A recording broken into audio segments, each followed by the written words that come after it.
Good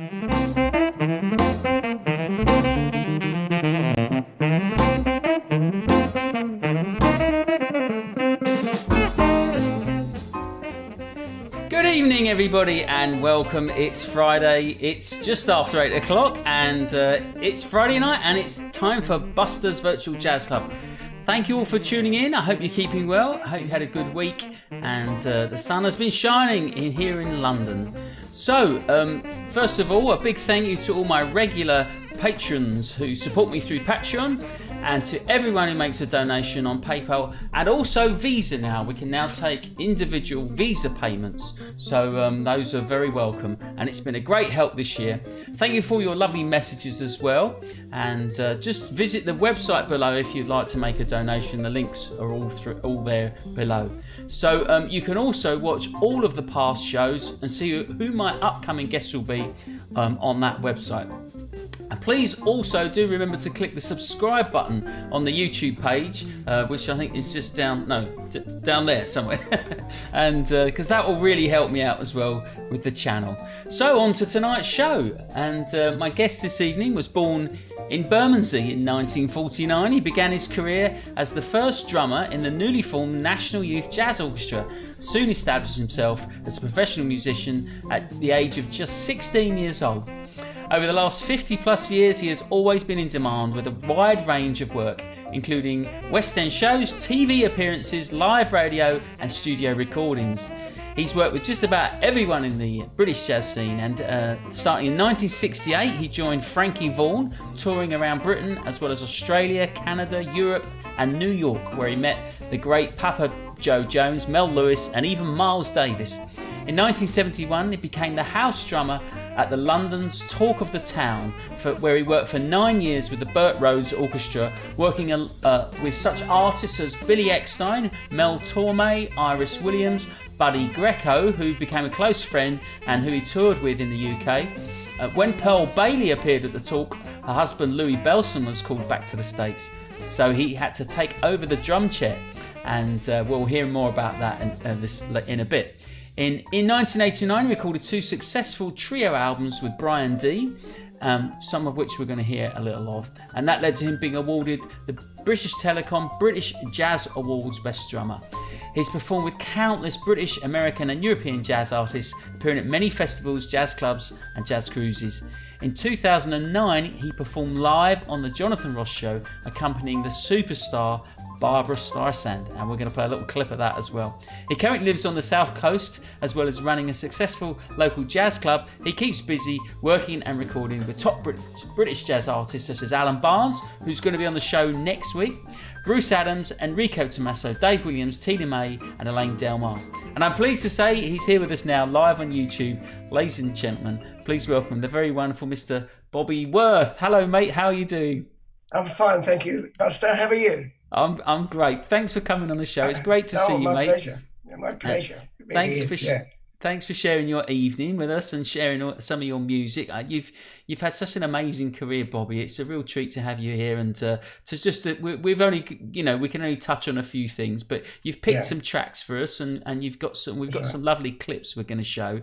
So I'm looking forward to sharing those. But the first thing is how are you keeping? I mean, I haven't seen you for a little while, and obviously we've all been kind of locked down, haven't we?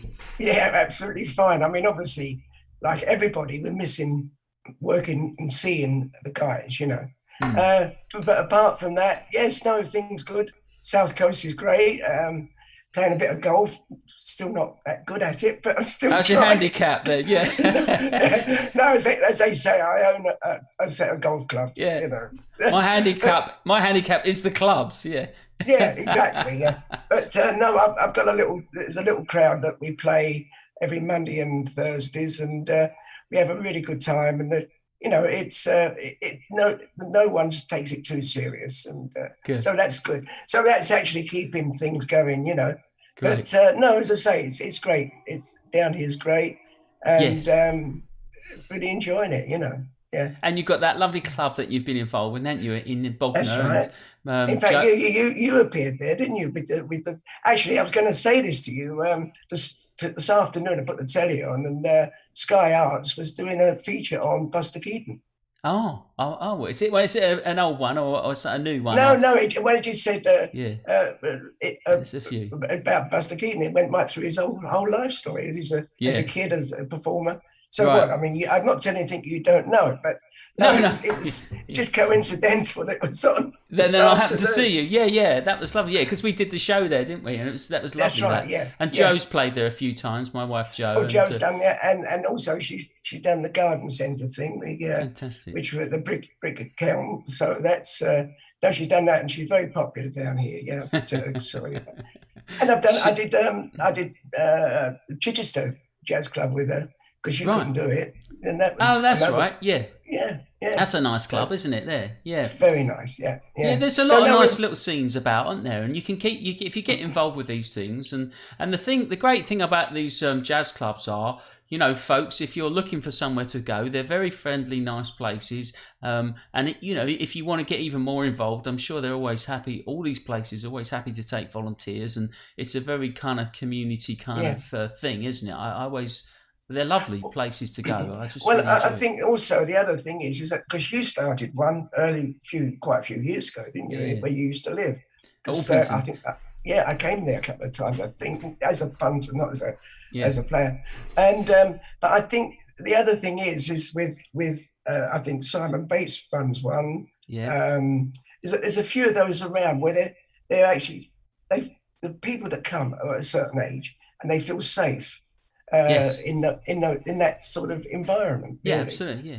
And also, you can come on your own, isn't it? I think one of these jazz clubs that's is right. definitely you can come on your own, and it's completely normal, and everyone makes you feel welcome. And if you don't want to talk to anyone, and you don't have to, you can sit and just watch the music and go home. And it's one of the few sort of things I think, like you say, that it feels safe, it's friendly, and it's nice. And you see some great live music, can't they? So yeah. I mean, we're very lucky. I don't know if it's just the fact it's where it is, but we had been before the lockdown getting 120 once a month. Amazing. Fantastic. And also the other people that come, suddenly they've created new friends as well. So it's good, Yeah. Well. Exactly. Well, we miss it very much, don't we? I think it won't be long now, though. The phone's started ringing a little bit. I got double booked for a gig in September. Can you believe it? The first two gigs in the phone, they're just on the same date. Isn't that typical? That is great. Well, I think in June I've got 2 in 1 week. Hey, fantastic. And then the next one after that is in September. So. Yeah, be like, can I leave my stuff here? Yeah. Be back in 6 months' time. Yeah. Oh, that's great. Well, I wonder if perhaps we should play a track. So you've selected a few things for us, and obviously there's so much that you've done, Bobby, and it's we can just have a little taste of a few things. So I thought it'd be good to highlight a few things. But you've picked out this track that you did with Bruce Adams and the Alan Barnes Quintet.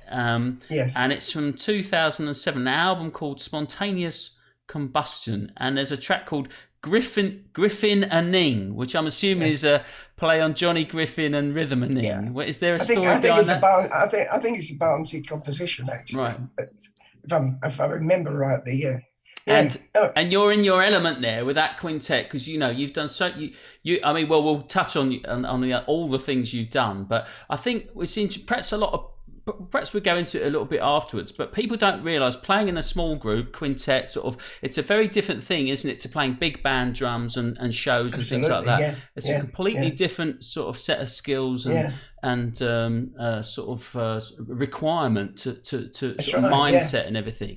But you're equally at home in any of those settings, and I think it's great hearing you in this quintet, because they're great chums as well, and I know you've worked together a lot, and playing with someone, I think particularly with jazz, when you've worked with someone a very long time, it really does affect the music, doesn't it? I think that. Yeah, well, the thing is as well is you actually you've got the same sense of humour as well. So you sort of, Brucey and Alan, they're like twins, really. They're fantastic sense of humour, and jokes come out, and we even still quote certain things that have happened over the years, Right. And. It's just great. Yeah, it's wonderful, wonderful band actually. But Alan changes to all different bands. He's got. He'll tell you next week. But this one particular one is with Bruce and Brucey as well. It's fantastic, you know. So this is well. Let's play a little bit of this, and this features. I'm going to screw this up now. Pascal Michaud on piano. Is that That's right? Yeah, he's Belgium. He's a lovely guy. Yeah, fantastic. I don't know him. And it sounds great. He's a wonderful player. And of course, Alec Dankworth on the bass, who we all know is a wonderful bass player. And with yourself, and this is Bruce Adams on the trumpet, Alan Barnes on the saxophone, Griffin Anning. Here we go. And there's some pictures as well, which you've kindly supplied us. We'll talk about those when we come off the back here. Okay, lovely.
wonderful. What a great swinging start to the show.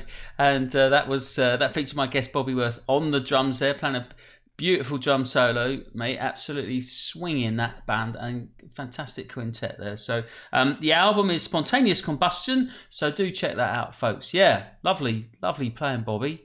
Thank you very much. Thank you. Well, as I say, it when you're with guys that you know, it becomes easy. We don't even think about it sometimes. You know what I mean? You just do it. Well, the right guys with you.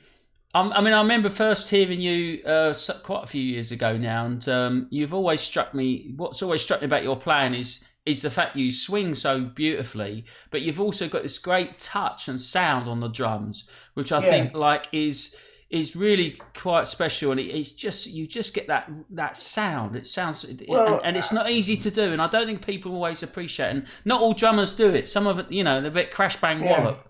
But there's a touch, isn't there, to the drums? Well, I think what it was obviously when you start playing drums, your relations always you're gonna play the drum. So you get your Jim Kruvers and your Buddy Ridges. Not putting them down, they're fantastic, but don't believe me.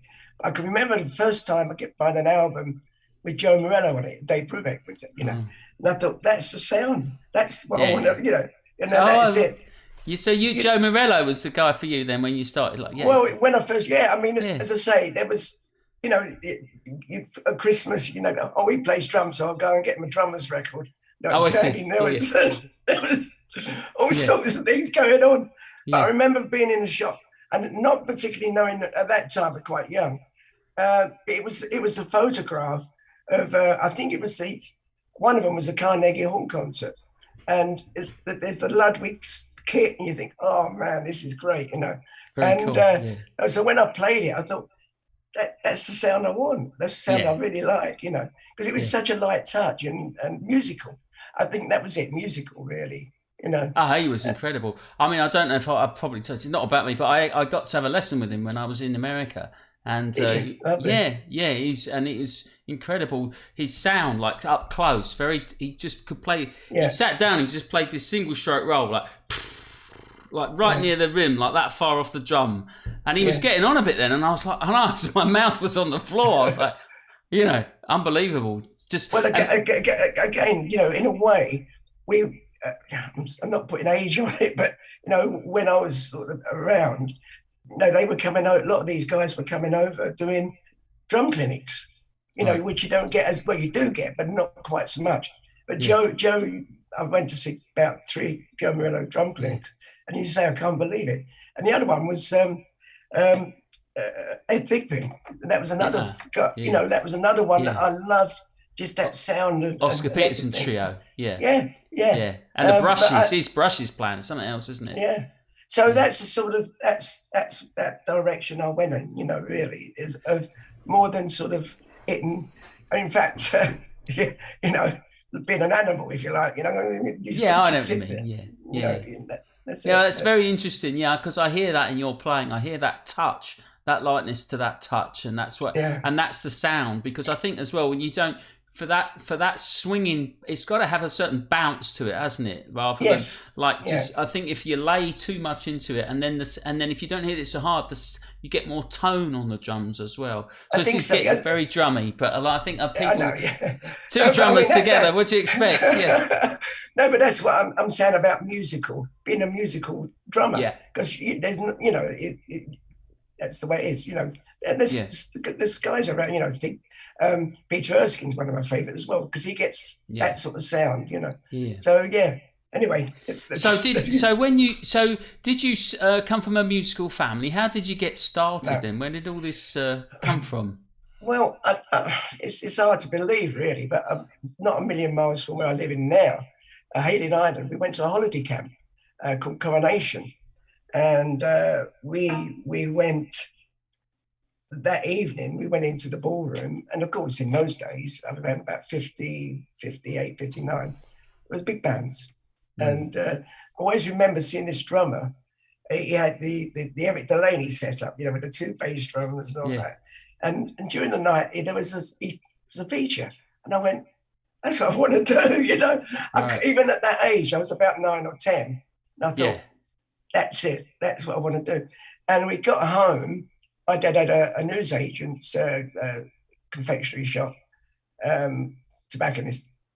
And of course, the sweets, they all came in tins in those days, not jars, big tins. So I got all the tins out and all one a bit away. And I was very fortunate because my dad saw that there was some sort of interest there, you know, not a 5-minute wonder, because it's like, I drove them all crazy, I would imagine. So Christmas came, usual thing, get my drum kit, and that's how it developed. And fortunately, he found out about lessons, and there was a guy called Ray Cooper, not Ray Cooper, the percussionist. This was Ray Cooper, who was with Joe Loss at the time. Right. This would have been about 59. And he lived on Kent Road, which was just down the road from where we lived. And I went for lessons with him. Okay.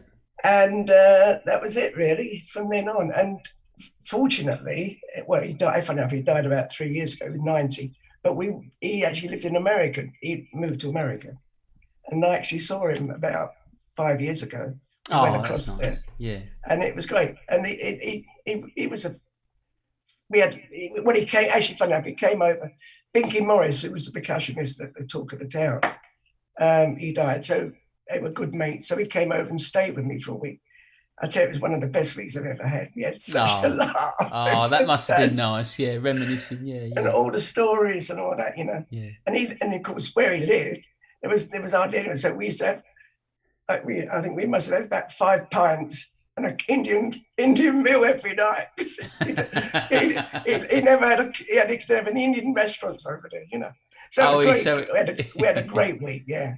He stocked up, on Indian restaurants.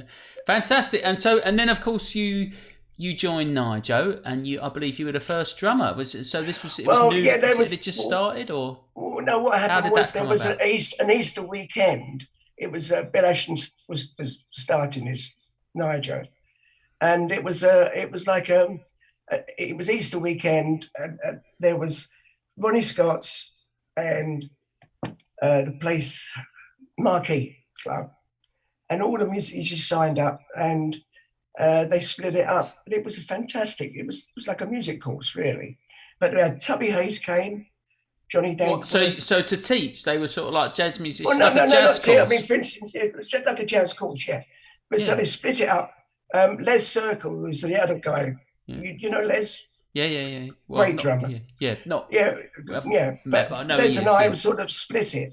Yeah. So they split the thing, and like we was like Ronnie's, and Tubby Hayes come with all the arrangements, and in the band was Stan Saltzman, right, Chris Lawrence, Frank Ricotti, who was on alto and clarinet then, and amazing. We actually when we did a kids TV show because they wanted to advertise it. So they couldn't put the big band, so we went as a quintet. I don't remember it was on piano. I can't remember who the piano player was, but it wasn't. They brought him in. But anyway, that was it. Yeah, it was the 5 o'clock club. Amazing. So then you had a tenure with how long were you with Nigel then? Because you played. Actually, funny enough. I don't know why I always get sort of pictured as the first drummer. I didn't stay that long because I actually got a job. You were working in the Chinese restaurant, wasn't it? Yeah, that's right, Young's. So it wasn't sort of convenient because I was sort of doing a 6-night-a-week gig. But but as I say, it was still a great experience. You know, I mean, it was Bill Ashton was. You know, he was great, really. You know, when you think about that, everyone was about 16, 17 when we first started. Yeah. What an experience. Yeah. What an experience. What an opportunity. And just that magnet of having all, and just playing with other great musicians who are of your age as well. That must have been very inspiring. I mean, also, the other thing is it's gone on, you know, the amount of people that have come out of that. And coming back to the Greco thing, we actually did a tour with Nigel. And of course, it was quite funny sitting in the middle there. But I must have been about nearly 40, and there was all these young guys, which was Mark Nightingale was in the band, and all the young geniuses now, really, you know. It's great. Well, it's a fantastic institution, isn't it, for British jazz? And as you say, so many people have gone through it. So then, at 16, you landed a gig playing 6 nights a week in. You were telling me Chinese restaurant in Gerrard Street. Was it? No, it was West Street. West Street. It was just off the Cambridge Circus, and I think it was one of the first Chinese restaurants in London. And amazing! What a great experience just to have just to be putting that much time in, and as you say, you used to pop round the corner and see going to Ronnie Scott's and well, yeah, we used to. The gig was from 8 o'clock at night till 2 in the morning. Gosh. And sometimes we finish at 1 when there was no one there. So I used to go to Gerrard Street where the old Ronnie Scott's, the original Ronnie Scott's, yeah. And I saw. In fact, I used to go there, and so I think it finished at 3 then. So this was around about 2 o'clock, and the guy on the door, he said, "Oh, let the kid in." That's let nice. the kid in. Yeah. It was great, Yeah. And so I saw Bill Evans there, Ben Webster, Tubby Hayes. Amazing. It was a great atmosphere, Yeah. Well, look, let's play another track because we've got a few things to get through. So let's look at something. We've got some footage now of you playing with a big band, and this is from Michael Feinstein, who's 5 Grammy Award nominations. If people don't know this, they should check him out. And he's he's a bit of a polymath, isn't he? With music, he's a singer and he plays piano. He conducts as well. Yeah. And he had this whole thing where he revived the Great American Songbook, didn't he? And he set up a whole foundation for it and everything. He's a big mover and shaker. And so when he came to the UK, they have a big band with him. Yeah, well, we did I think 2 weeks in town with him, and then he went, and then he came back and he decided to do a tour. Lovely. And this was part of the tour because he had this Sinatra project. Yeah. So what we're going to it's like a little kind of show reel of clips of things. This is something that's on YouTube, but we thought it would be a nice little thing to show. Okay, well, let's play a bit of this and then we'll come right back. So this is Michael. I was just going to ask you about that. Yeah, fantastic. Thanks, Bobby. Yeah, here we go.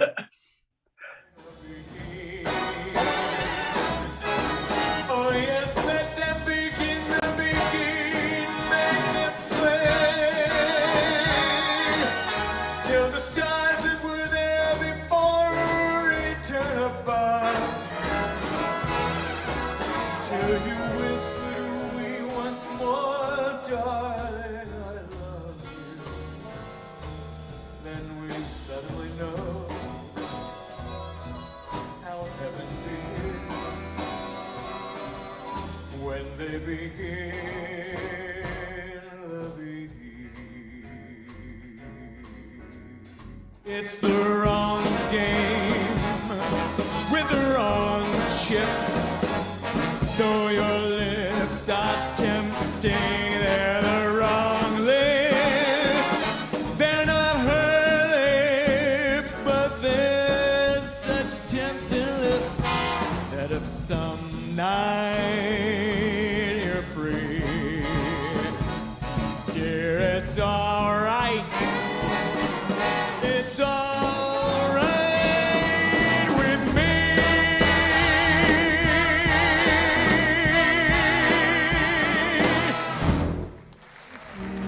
Who's rushing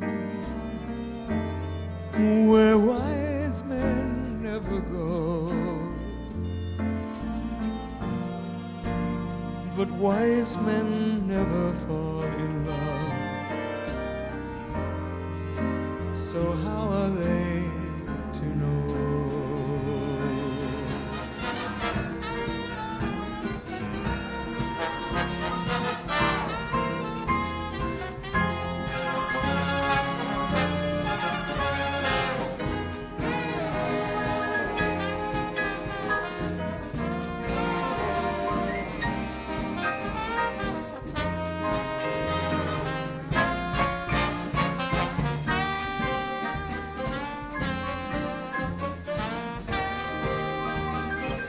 For once I can say this is mine, you can't take it. Long as I know I have love, I can make it. For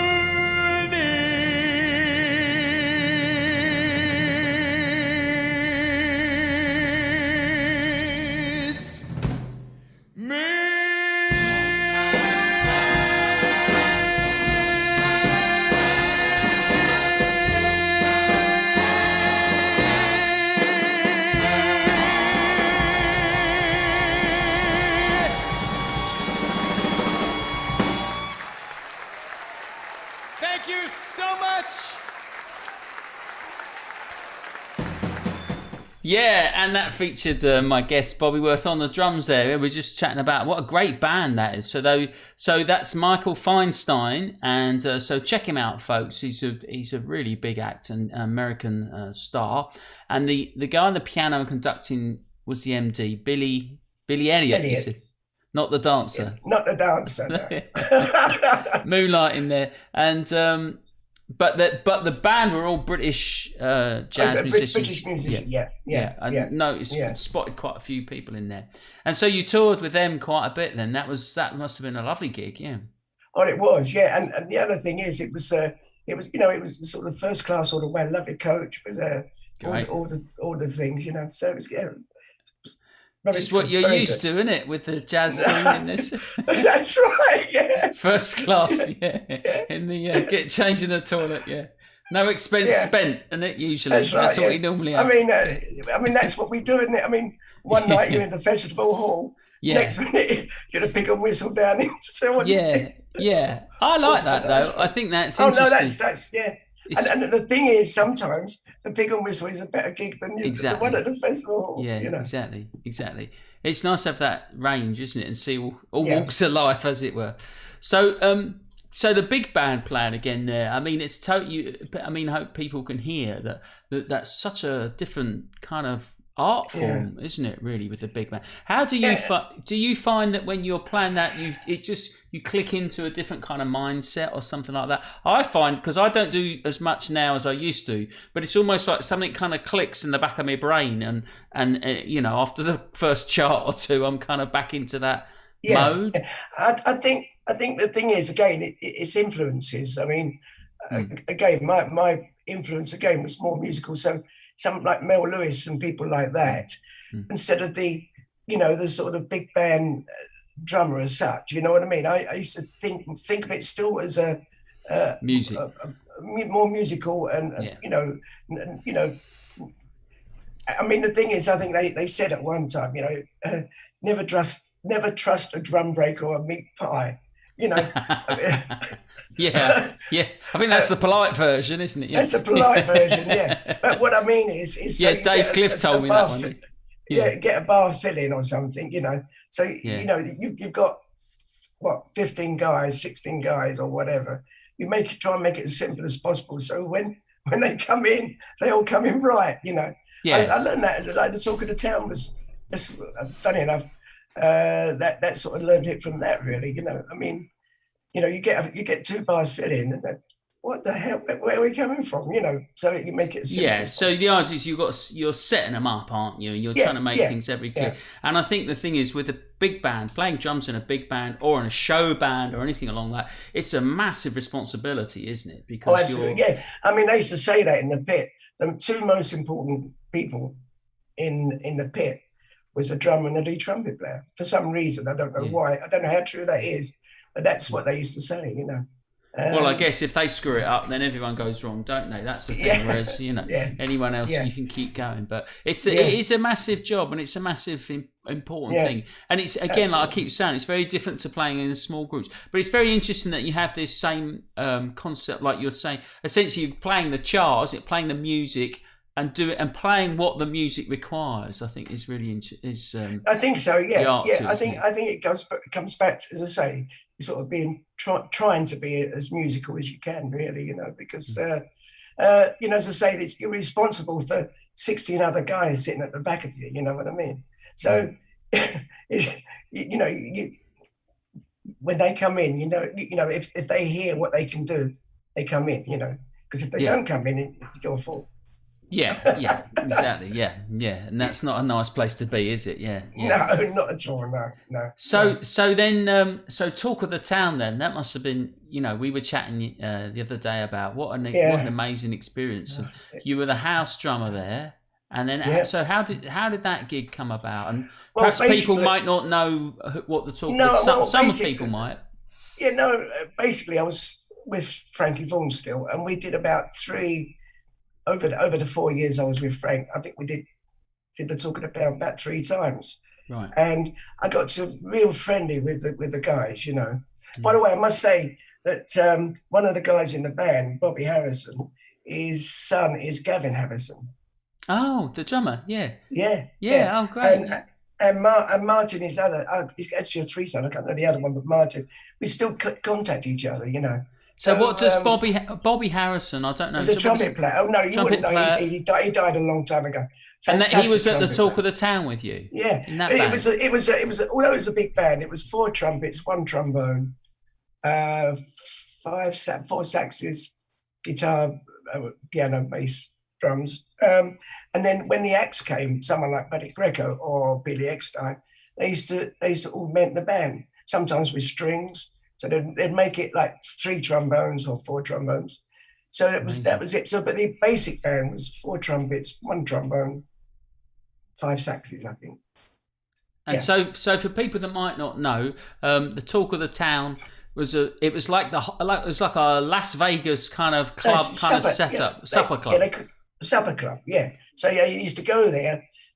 They start the evening with a little trio, with for starters. Then we'd go on and do we'd do a little bit of dinner music, and they could dance because the stage was down.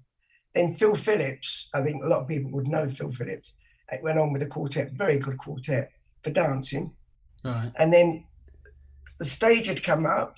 Well, do you know what? While you're saying this, Bobby, I've got a few pictures I'm just going to show because some people I found some pictures on the internet and I think this is really interesting. So sorry, carry on. Yeah, I've showed it to you, but I'll pop these on the screen while you're talking so people can see. The stage had come. We'd go back then, Phillips, and we'd go below, get on the stage, and then the stage had come up outside, and the curtains had opened. The band had come up on one thing, and then all the dancers had come. And it was about 30 to 50 dancers, and the people are eating their dinner, and they're all black tie. It's very sophisticated. And this is we've seen some with feathers and the whole thing. You know, it's a bit like proper Paris show. Yeah, Las Vegas. And this is at the Astoria Theatre in central London. The Hippodrome. Sorry, the Hippodrome Theatre. Yeah, which is a casino now, I think, isn't it? Yeah. As a casino, and one time Stringfellas took it over after Forte went, and then he sold it to the casino. But I've been back. We went a look at it, and it's nothing like what it used to be. But it was a fantastic experience. You know, yeah. I mean, it was a learning curve for me. I mean, I think back then I thought I must have been quite green at it, really, but. Well, I mean, presumably they could have got anyone to do that gig. I mean, it was a top gig to have, wasn't it? And you've got to know what you're doing. You got to, Bert Rose, who was the MD, he was a great help. He was quite a fatherly figure at the time because I was 25. I think most of the guys were 20 years older than me, you know. And he was brilliant, and he was a great guy. And so you backed some big acts, and you got quite chummy with a few of them, didn't you? And one particularly, Buddy Greco, who you worked with a lot and became quite close friends with. We've got a little clip of you on the TV with. Is this the Pebble Mill live on the Pebble Mill? So, do you want to tell us a little bit about this one? Was this anything? Well, yeah. I mean, basically, Greco came and he obviously liked my play. And he asked me to I did a couple of, even while I was at the Talk of the Town, because you could still put depths in, you know.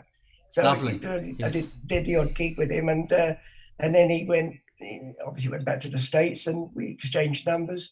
And then every time he came back, he'd give me a call. He'd say, lovely. Could you fix me a bass player or whatever?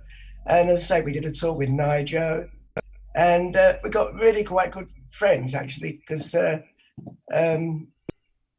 he never suffered fools lightly. I don't think that era, you know, it's like Buddy Rich. They don't suffer fools lightly. You know what I mean? Yeah. So I've seen him in some rather nasty moods, but he was always nice to me because he it was how it was, you know. But he was great. I've had some really good times with him. And he's one of the original kind of Rat Pack guy, the full Las Vegas kind of thing, like the real authentic deal, amazing, Well, look, let's watch a little clip of that. So this is I think this is it Alan Titchmarsh on here that's Possibly, I can't remember now. I'm going to see the back of his head. It may or may not be Alan Titchmarsh, but this is BBC Pebble Mill Studios. This is a live TV thing, which doesn't really happen much anymore, does it? No. It was a lunchtime as well, so. Gosh, fantastic. Lunchtime, yeah. I think you used to go out at 12 o'clock. Brilliant. So we'll watch this, and I've got a little ad off the back of that, and then we'll come back and I'll say hello to everyone. I'm sorry I haven't said hello to everyone on the chat box. I will when we get back off the back of this. So here's Buddy Greco.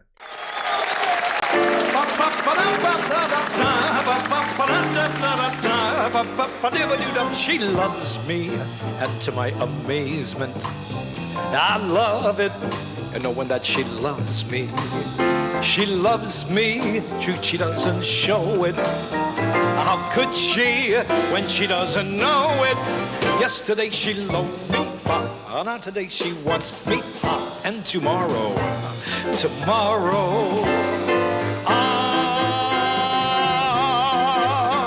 my teeth ache from the urge to touch her.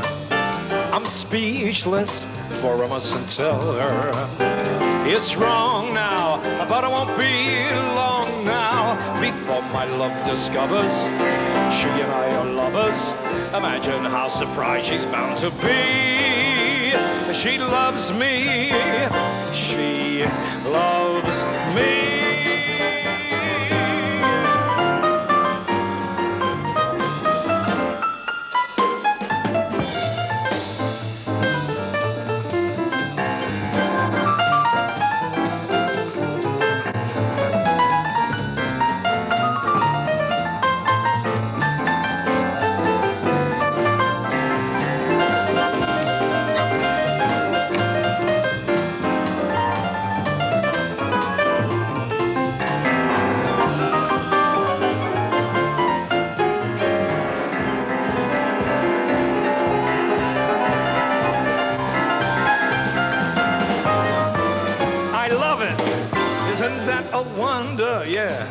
I wonder why I didn't want her. You know what? I want her. That's the thing that matters. And matters are improving daily. Yesterday she loathed me. Now today she wants me. And tomorrow,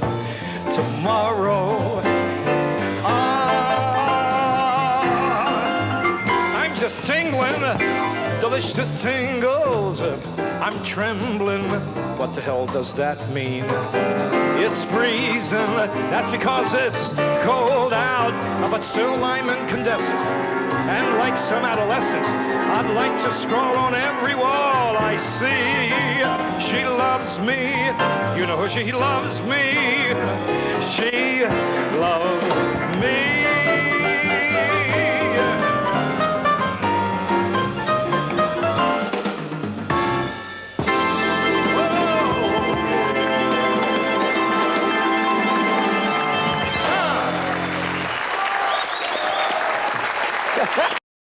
I hope you're enjoying the show. I just want to take a moment to tell you about a new way that you can help support me do this, and that is through patreon.com. That's right, I've got an account now, so the link's below here, patreon.com Buster Birch, and if you go along to there, you can now make donations by Visa credit card, so you don't have to use PayPal if you don't want to do that.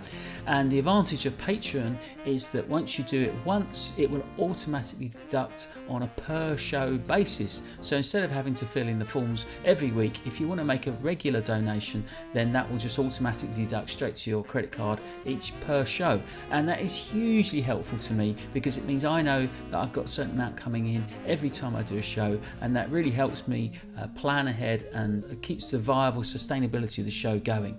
There's two levels of sponsorship. There's my silver and gold membership. All of my Patreon supporters will get a big thank you personally from me live on the show, and the gold member sponsors will get an additional Spotify playlist which will be sent to you each week, It's something that I'm putting together. It's personally curated by me and will feature lots more albums by the guest artists each week. So it's a great opportunity to get to know this music much better. If you're really enjoying the show and you like the little tasters that you're hearing, that's a great way to get to know this music even more and enjoy in full comfort the full sound of the full albums. Thanks very much. Back to the show. That's right, we're back. We're live on YouTube with my guest Bobby Worth this evening. And before we carry on, I've just got to say hello to we've got a few people in the chat box here, Bobby, who were sending their regards. So Peter Gore's in, hello Peter, and Paul Dinage as well. And they both said, oh great, they enjoyed ARC last night. That's lovely. Yeah, we did I had a video premiere last night of an ARC gig. We called it the Vortex. So thanks for checking that out, guys. Robin's here. Hi, Bobby and Buster. He says really looking forward to this one tonight. And Steve Clark is enjoying his. Oh no, I didn't even read that. Normally he tells me what wine he's drinking. He says he's looking forward to see Bobby again. Was taken to see him at the Bromley H.G. Wells Centre by the locally renowned Terry Childs, who alleged he was a relative. Terry Childs. Terry's my cousin, yeah. Ah, well, there you go. There you go, Steve. So they're sorted. And Pete Gibbs is here. Hello, Pete. Hello, mate. Nice to see you. Fantastic. Yeah, so, I mean, and we should just name check that featured also Simon Wolfe on the bass. Yeah. And you mentioned the lovely Andre Messina used to do a lot of work with you with that band. He was sort of the regular bass player, but obviously he was busy with that, particularly that time. He used to do quite a lot with Sid Lawrence, didn't he? Sid Lawrence band with Christine, yeah. So he obviously wasn't on that one, but he did quite a lot with us, you know. And it must have been great. So, and you were saying that you did a couple of month-long residencies at the Café de Paris. Yeah, the Green Room in Café de Paris in Piccadilly. We went there about 3 times, I think, over the years, and then we did a tour with Nigel again, coming back to that. So yeah, we were all in all, we kept. You know, he was good. And we talked quite a lot on the phone as well. You know, it's great. You could just phone him up. There's a great clip on, if you check him out, with Buddy Rich, actually, because he wrote, as one of the tracks, The Rotten Kid. Right. I don't know if you've heard that one. But Buddy wrote that for Buddy Rich Band. Oh, wow. Yeah. And of course, you know, we're saying, when you say we had a gig here and we had a gig there, but like you're talking about doing a whole month long with the same band on the same like residency. Yeah. I mean that just doesn't happen anymore, does it either? And the effect that has on the music is quite profound, isn't it? To be playing every night and playing like you get so tight, don't you? And used to playing with each other. I don't think there is a regular gig anymore in the West. I mean, at one time, as I say, that going back when I was at that Young's restaurant, there was so many clubs. Drinking clubs and all sorts of things. And I think the union at one time said that they couldn't open after 12 o'clock unless they had a band. Is it like the nightclubs? Yeah. A bit seedy, most of them. And they couldn't have a drink unless they had something to drink. So I used to go there, it was a little trio, sort of falling asleep. and someone sitting there with a young lady with a bottle of champagne and a curly sandwich. It sounds awful. It was. It was work. I mean, there was so many gigs going around at that time, you know. Yeah. But you know, and like you say though, that thing of playing regularly with the same guys, it just affects the music in such a way, doesn't it? Yeah, it is. I mean, as I say, you get, you know, going back to Alan and Brucey. When you get to know the people as well, you've got the same sense of humor. You have jokes and one thing and another, and it's a treat. Yeah, super. Yeah, fantastic. The other thing I've got to say as well is like hearing you again with Buddy Greco there, making all those hits that he's doing and really just playing the arrangement beautifully there, Bobby. You're really nailing everything, not getting in the way, really supporting, really swinging. I mean, that's a real art form, that is. And I don't think people quite realise of like that idea of doing, you know, and I guess that comes a bit from But even that's just like there's big band drumming, isn't there? And then there's what you're doing there, which is kind of a small group version of that, where you got to play you've got arrangements. Was that was there a lot of sight reading on a gig like that, or was it rehearsed? Oh yeah. I mean, it was all reading gig. Buddies was an all reading gig. It wasn't. It wasn't rehearsing. No. I mean, again, what you do is you've got basically a big band arrangement. So you strip again down. when you've played with them for a while, you know what to leave out, basically, and what to put in. I mean, he as I said to you, while that music was playing, he was with Benny Goodman when he was 17, so he was actually a band player. So he knew what an arranger. I mean, he did some of those arrangements, So he'd done the other side of it. He wasn't just the sort of pop singer, like star singer. No, he was a proper. As I say, he realised he could earn more money as a singer than he could as a piano player. So fantastic. So he was. So he came. You said he came here and played at the Palladium. Was it with Benny Goodman? When he was 17. When he was 17. Gosh, amazing. Yeah. And then that whole Rat Pack thing and everything. Yeah. Rat Pack, Vegas. And all that, and his own TV shows, everything. I mean, he did the lot, really. So it was brilliant. Yeah. Fantastic. Well, we're going to go back to playing something with a small group that you've picked out, which is the trio with Brian D, which is somebody else you've worked with quite a lot as well. Yeah, Brian was, wonderful great. We still talk to each other. He's 84 now, and we still talk quite a lot. Yeah. And he'll phone me up and say, "Hey Bob, remember that gig we did? Have you heard that record we did? We used to work an awful lot together. We did Mark Murphy, Lane Del Mar. We worked as a trio. Which again, as you say, if you're working together all the time, it shows. It does show, actually. That particular album is one of my favourite, and I shouldn't say that because I'm on it. No, well, absolutely. I think it's fantastic, and so the album is called Second Sight. It's from 1992, and it's the Brian D trio with Mario Castronari on bass, a very fine bass player, lovely player. He was married to Elaine at one point. Oh, was he? I didn't know that. So he was married to Elaine. And on the album, Frank Ricotti guests on a few tracks as well, but he's not on this track. This is just the trio. No. And this is Seven Steps to Heaven. So that's a bit of a I don't know what the word is, but there's a very famous recording of that, isn't it, featuring Tony Williams? And so it's a bit of a rite of passage for drummers, isn't it? Not that you need to worry about that, but I mean it's a great fun piece to play, isn't it? And, absolutely, And you're absolutely on fire on this, Bobby. You play so well on this, so beautiful. Do you remember this session at all, particularly anything about it? Yeah, I do actually, because the first album, Home and In, we did it in the studios in town. I can't remember. Oh my God, I will remember. But anyway, the second album we did in like a. Brian did a gig at this place, like a hall in the city, and he loved the piano. So he asked Tony Williams, not the drummer, Tony Williams, the producer, could we do an album there? And it was like just a hall, and outside, it was outside, and it came out so well, Yeah, it sounds great. Yeah. I think also the other thing is that because it was not set up like a studio, we actually almost set it up like as if we were doing a gig. Right. I mean, there was obviously screens, but basically we were that close to each other.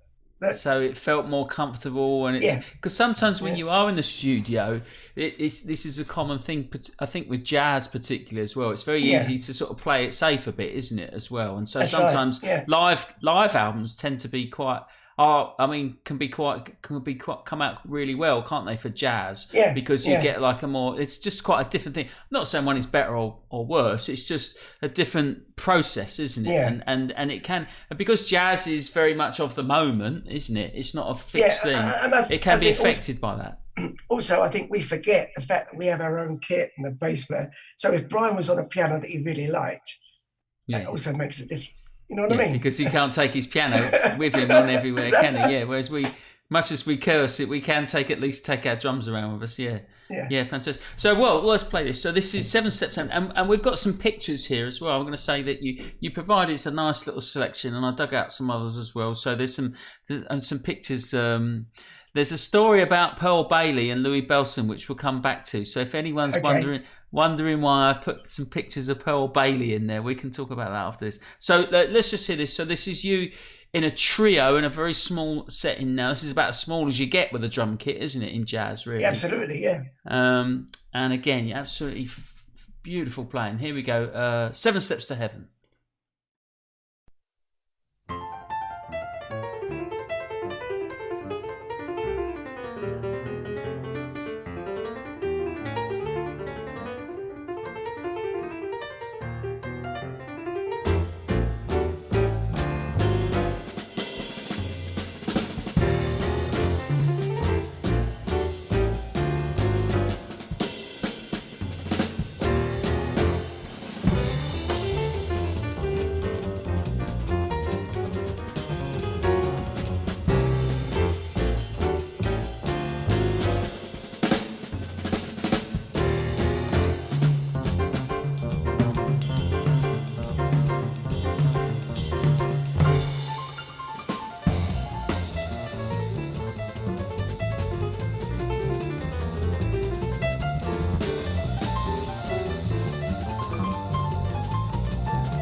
Wonderful, and that featured my guest Bobby Worth on the drums in absolute fine form. Bobby, it's incredible playing, absolutely beautiful, and thank you very much.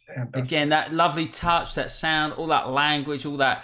I mean, I'll be careful how I say this. I don't want to upset anyone, but there's not many people that playing drums like in a big band is a whole art form. and doing all that and that's like a lifetime's work, and then playing in a small group like modern jazz like you are there, again, like a whole nother thing, a whole life's work, and then playing shows and sight reading and backing all those acts, again, that's another whole art form, another whole lifetime's work, and you manage to do all those things at such an incredibly high level. I don't really know many people that do that to that degree, and I don't think people. Well, I know people don't appreciate, unless they're drummers. Drummers know. But, like, not many people appreciate that. That is actually quite remarkable, I think. I suppose 56 years in the business, you've got to be able to do something right. No, I think there's definitely something more to it than that. But obviously I don't know. I think there's that. Well, I think we the all craft do. of it. I think that's the thing. We work hard. You get back what you put in, and if you work hard at it, and this is a lot to do with it as well. Hearing the right things, playing the right things. Listening to the right things, I should say.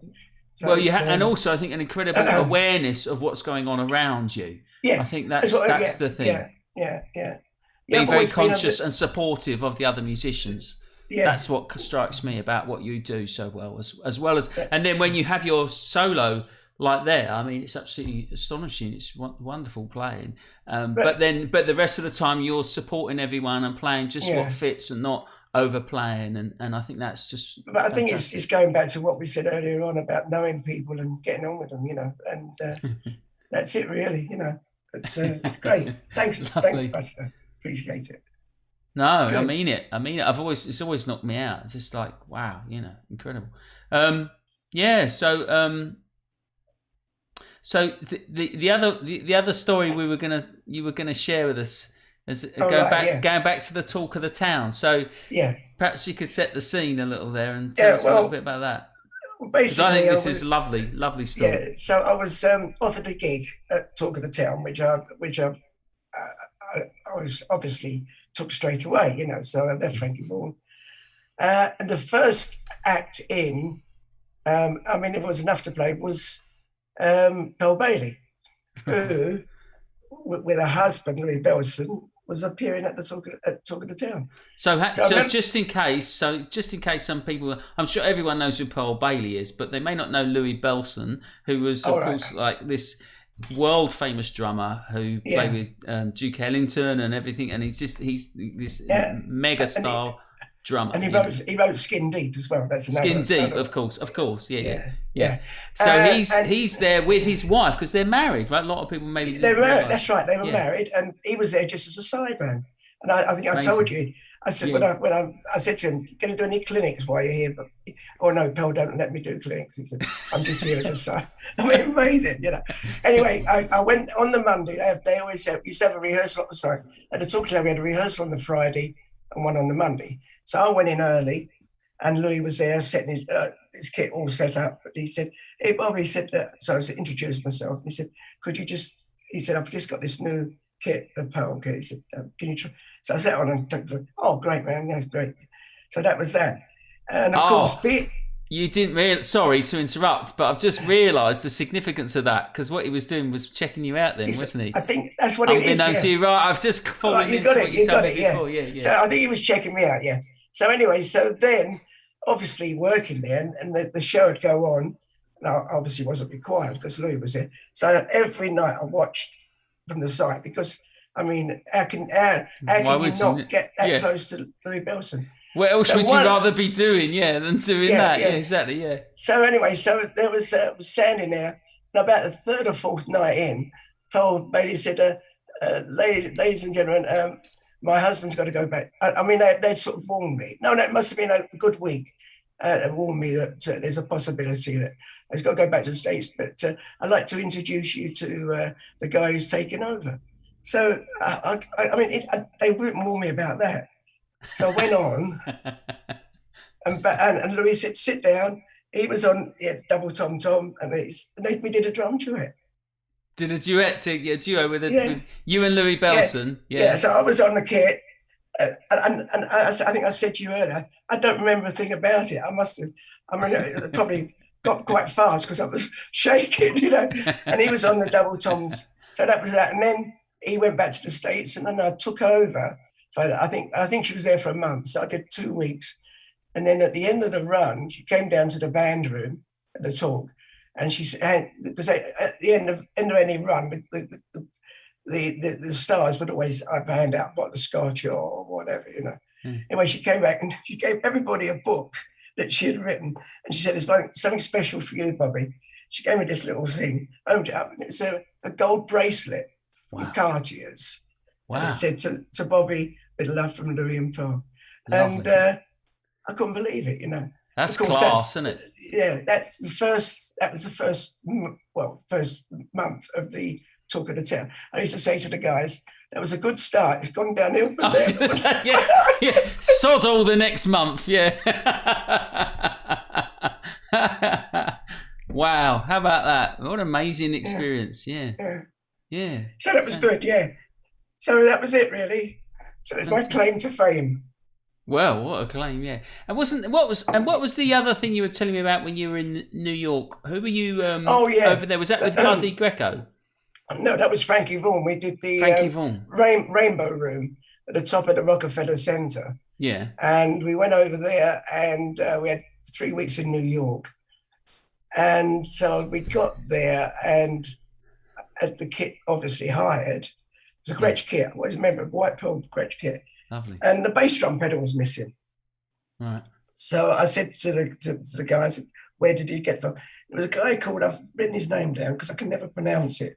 It was, where are we? Oh, Frank Ipelotti, who had the strum shop up the stairs.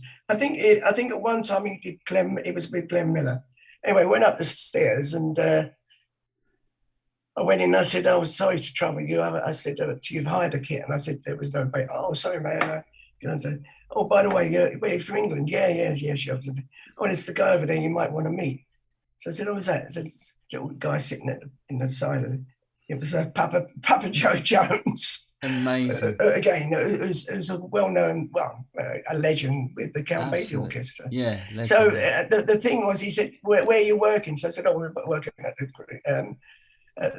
the Rainbow Room." He said, "Oh," he said, "Listen, come and hang out a bit." So I used to sometimes go down to the shop, and then we'd go out for a drink, because we only worked 5 nights a week, 6 nights a week. So we had Sunday off.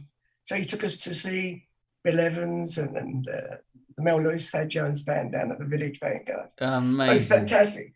But as I said to you, at the time, you don't realise what and we never had any mobile phones or photographs. You know, you couldn't go, "Oh, can I take a photo?" Instagram. You'd be all over that, wouldn't you, with that? Well, you know, I mean, I'm just off with Joe Jones to see Mel Lewis for the night. Yeah, amazing. So that was it. Yeah, so it was a fantastic time. And then and then the other time he talked about Miles Davis was a funny story. When we finished the gig at the Rainbow Room, I had to pack away the kit because they were open for lunch, so they needed the space. So one night I used to go up there every night, 5 o'clock, set the kit up before the show. It was 8 o'clock or whatever. And I went in, and there's all these things going on. And as I walked in, someone gave me this album, and it was an album. I don't know if you ever come across The Dreams. It was around about the time of Blood, Sweat and Tears. It was anyway, and I walked in, and there was a guy there. I forget his name now. Who was like the MC guy? You know, he played vibes actually. Right. Manny, I think his name was. He said, "Hey, Bobby, what you doing?" I said, "I'm going to set up." "Oh, I tell you, he was on drums, but I mean they'd finished, so I didn't see any of it. But it was Billy Cobham." Wow. Amazing. I didn't meet him or anything, but he was just, I didn't even know Billy Cobham was there, you know. Yeah. So he said, "Come and meet Miles." So I went in, there's a little group, and there's Miles standing there. So he said, "Miles," he said, "I'll introduce you, a guy from England, Bobby Worth." He turned around, he went, "Hi." That was it. That'll do, I love that, yeah. Hi. So that was that, and at least he wasn't rude to you. That's good. No, he didn't tell me to. Yeah, exactly. Yeah. I thought it was going to be something else. Yeah. No, he just went, "Hi." And but I mean, again, as I say, what was I was about 21 or 22. It's just like now you go. Yeah. They don't realise the significance of the thing sometimes when you're experiencing it. Yeah. I think you'd probably taken back a lot, and you just. It's like meeting some, the Queen or something. You don't know what to say, do you? You know what I mean? Yeah. If he had said to me, "Hey, Bobby, how you doing?" I would have gone. Don't know what to say. Yeah. Oh, that's lovely. Anyway, so that's. Anyway, I really appreciate you, sharing my stories. It's. It's great. It's a pleasure to have you on here, mate. And this is. It's nice to be able to share this stuff and for people to see some of the other things that you've done, because I think one of the things about this show is it offers people a chance to show a little bit of the breadth of their work, because when people may come to see you playing a gig, they see that one band, that one gig, they may not be aware of other things that we've, everybody does lots of different things, and we'll have to. So I think it's nice to show a little bit of everything else as well. Yeah. And I mean, the old time's whizzed around, and it's it's been lovely catching up. I haven't seen you for a little while, but I haven't seen anyone for a little while actually. I was going to say, let's hope soon we'll maybe bump into each other or get a beer or something. Yeah, that'd be nice. And we're going to finish off with this clip now. We've got this clip, and. This really was must have been quite an experience for you, which was playing with Barbra Streisand. So I mean, This is live on TV. It's a Jonathan Ross show, 2009. I've got here. Does that sound about right? And I mean, she is a big star. There's no other word for it. But I didn't realise when I was researching. I'd looked at this, and apparently, this was the first time she'd ever done an interview on British TV. Apparently. I believe so, yeah. And I think it's the first time she used a different. I mean, she had her own piano player. Again, I can't pronounce it. It's the. I've got it written down. It's the if you Jeff Hamilton trio. Yeah. Tomo Harmon. That's the piano player who was her MD. Okay. And she came in, and she was. Everybody's saying, "Oh, don't." Like the Queen really turned up. Yeah, you can't. Yeah, don't look her in the eye. She was really nice as pie, honestly. I mean, and that again, that was surreal, because when the gig came in, and I thought it was a joke. I thought it was, "Hey man, are you free on so and so?" So how did it was just a call? You just got a call? No, the phone rang. What was the? I was just funny enough. I was just getting my dinner up, and. The phone rang, and I thought, "Oh, I'll eat this first." It was a message to say, "I'm going to eat this first." You said, "I'll have this first and see who that is." Oh, good job they didn't ring anyone else while you had you'd have cursed them fish fingers, wouldn't you? Again, I think his name was Manny. Evidently, he's been her agent ever since she was first started. It's Manny, lovely guy. So he just said, "We was wondering if you're free in September." This was 2 months before, or something. It was around about August. We got a TV coming up with Barbra Streisand, so the phone, I picked the phone up. It's like one of those, Yeah. So I rang back straight away, and that was it. But then I didn't hear anything for about a month after that, and I thought, I was just thing. And then suddenly the phone never stopped. It was CBS who was producing this new album of hers. What kit would you like? What sort of stool would you like? It was like all those sort of things. What drums, And I remember at the time you told me they sent a limo for you as well, didn't they? Is that right? Yeah, the first rehearsal was at Chapel's, where they do the piano, Chapel's music. Yeah. And they sent not a limo, but it was quite a nice car. Yeah. Lovely, classy. Yeah, fantastic. So I got in with my cymbals and sticks, and that was it. So it was good. Fantastic. And then so, as I say, rest is history. But so that was just you just on recommendation. That was obviously from. I think it's come from. Funny enough, Michael Feinstein. I think that's what it came from. And but wonderful. The funny thing was, I phoned, which is now my wife. I phoned my girlfriend. She said. She always used to say, first thing she said, "Any gigs coming?" So I said, "Oh, I said, I've been a bit quiet." I said, "I did get one." She said, "What's that?" I said, "I got a TV with Barbra Streisand," and I could hear she. What? He's winding her up, yeah. So that was it, yeah. So she came to the concert as well, so it's good. Lovely, what a lovely story. So, well, we're going to play a clip of that. Unfortunately, there's only one track, which is a beautiful ballad. I don't know when. I don't know what happened to the other one, but the other one. But this is just. And Phil Robson on guitar, brilliant, absolutely played it brilliant. Oh, was it Phil? And Phil Robson and Andy Klein on bass. Yeah, I spotted Andy. Yeah, I wasn't sure. I couldn't see the guitar. And you're very much in a moody, dark background there, and it's just on the brushes. But we can see you at the end. Not now. I mean, in the clip. No, but there's the photograph up there. Oh, you got the picture on the wall. Lovely. Yeah. And I thought before we go, also we wanted to say hello to your son, who's a drummer as well. I believe. Yeah. His son, Paul Worth.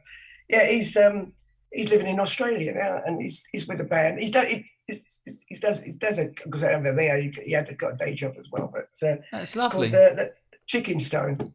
Chicken Stone. Worth check out. Rock band. Great. Fantastic. So he's doing good. Yeah. Great. Well, thank you, Bobby, for sharing your evening with us and sharing some of your stories and all this lovely music.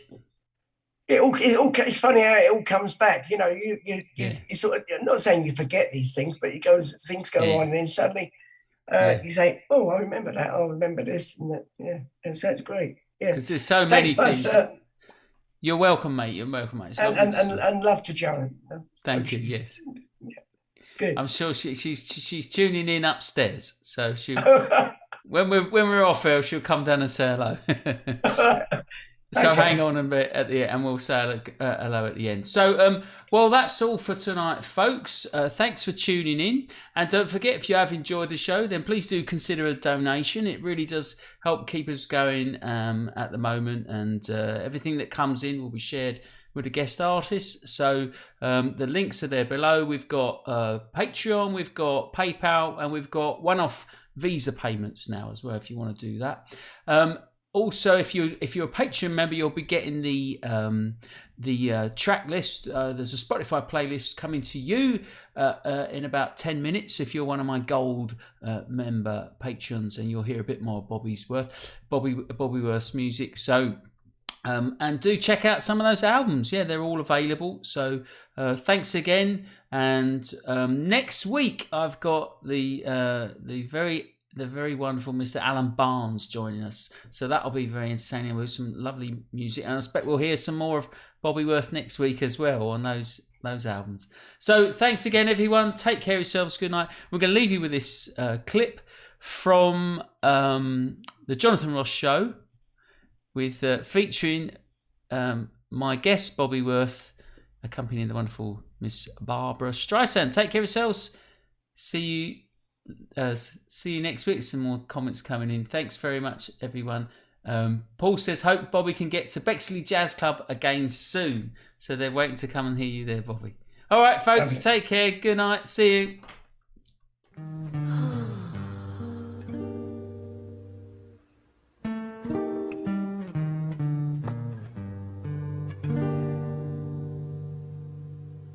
If you go away on this summer day, then you might as well take the sun away, or the birds that flew in the summer sky, when our love was new and our hearts were high, when the day was young and the night was long, and the moon stood still for the nightbird's song.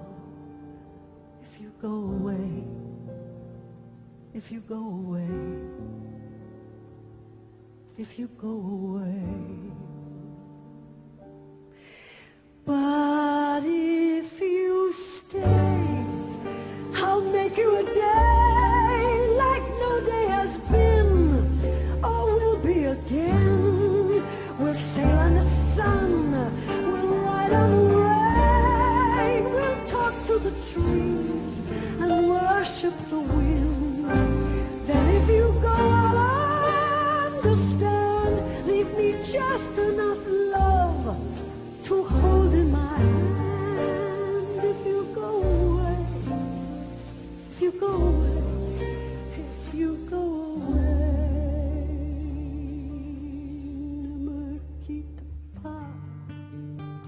faut oublier, tout peut s'oublier, qui s'enfuit déjà, oublier le temps des malentendus et le temps perdu à savoir comment oublier ces heures qui tuaient parfois à coup de peu quoi le cœur de bonheur.